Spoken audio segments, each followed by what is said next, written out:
প্রিয় ভাই ও বোনেরা, আজ আমরা আলোচনা করব শবে বরাতের আমল, ফজিলত এবং বাড়াবাড়ি সম্পর্কে কোরআন ও সহি হাদিসের আলোকে। শবে বরাত হল শাবান মাসের ১৫ই রাত। আরবি ভাষায় একে বলা হয় লাইলাতুন নিসফি মিন শাবান। বরাত শব্দের অর্থ মুক্তি, ক্ষমা, দায় মুক্তি। এই রাতকে অনেক আলেম ক্ষমা ও মাগফিরাতের রাত হিসেবে উল্লেখ করেছেন। নাম্বার ১, আল্লাহ এই রাতে বান্দাদের ক্ষমা করেন।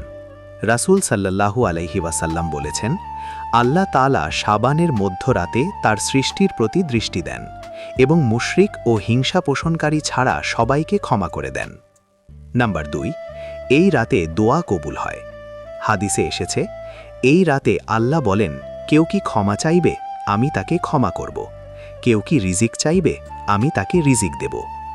শবে বরাতে করণীয় আমল। নাম্বার ১, নফল নামাজ।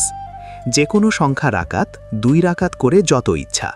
তাহাজ্জুদের নিয়তে পড়া সহি। নাম্বার ২, বেশি বেশি ইস্তেগফার, যেমন আস্তাগফিরুল্লাহ, আস্তাগফিরুল্লাহ রব্বি মিন কুল্লি যামবিন ওয়া আতুবু ইলাইহি। নাম্বার ৩, দোয়া করা, নিজের জন্য, পরিবার ও উম্মাহর জন্য।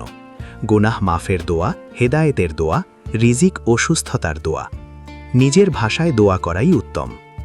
নাম্বার ৪, কোরআন তিলাওয়াত। নির্দিষ্ট সূরা বাধ্যতামূলক নয়, মনোযোগ দিয়ে পড়াই যথেষ্ট। নাম্বার ৫, পরদিন নফল রোজা। রাসূল সাল্লাল্লাহু আলাইহি ওয়াসাল্লাম শাবান মাসে বেশি বেশি রোজা রাখতেন। শবে বরাতে বাড়াবাড়ি ও ভুল কাজ। নাম্বার ১, নির্দিষ্ট ১০০ রাকাত বা বিশেষ নামাজ, যেমন শবে বরাতের ১০০ রাকাত নামাজ।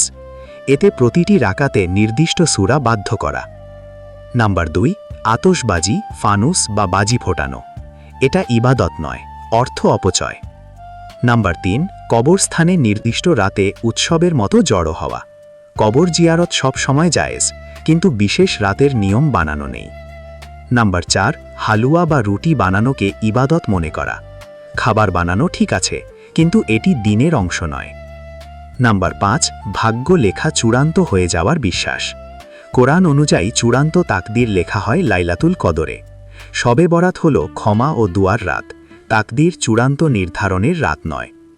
উপসংহার: শবে বরাত হল ক্ষমা চাওয়ার রাত, আল্লাহর দিকে ফিরে আসার সুযোগ।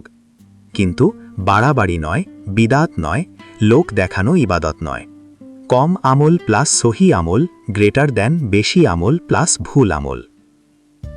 এই ভিডিওটা দেখে যদি আপনার উপকার হয়ে থাকে, তাহলে ভিডিওতে একটা লাইক করে চ্যানেলটা সাবস্ক্রাইব করে দেন এবং আপনার যদি কোনো প্রশ্ন থাকে সেটা কমেন্ট বক্সে জানাতে পারেন। অবশ্যই উত্তর দেওয়ার চেষ্টা করব ইনশাআল্লাহ।